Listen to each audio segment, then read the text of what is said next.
สบายดีเบ่ทุกคนเนาะเออนี่เนาะเฮามานั่งซิดเบ็ดอยู่ห้วยนี่นั่งเหือนี่เด้เบ็ดเฮา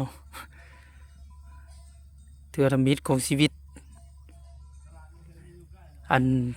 คลองตัวนี้ลงไปมันสิติดกับน้ำคลองนี่เนาะ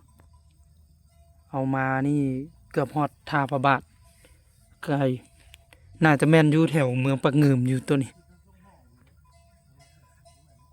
เราบรรยากาศเป็นยังไงเอาซิวๆแนวนี้รถใดนี่นี่เบิ่งนี่มูว่าสิตกน้ำบ่นี่นะ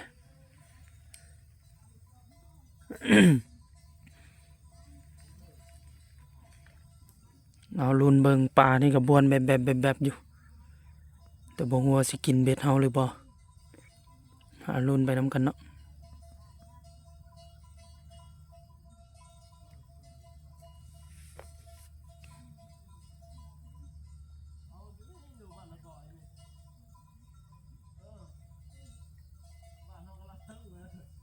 กลางไม้หลาย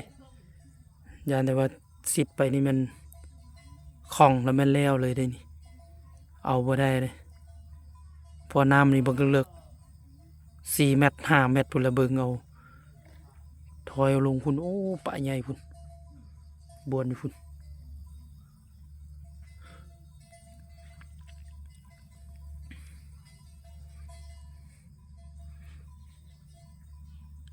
ปลานี่ถือว่าหลายพอสมควรเนาะ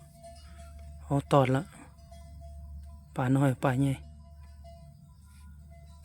เอาคลิปนี้ก็เอาบรรยากาศข่าวๆซ้ำนี้เนาะมาฝากมาตอนกันอ่ะขอบใจที่ว่ารับชมคลิปจนจบเนาะฝากกดไลค์กดแชร์กดติดตามเอามีคลิปอันใดที่ว่า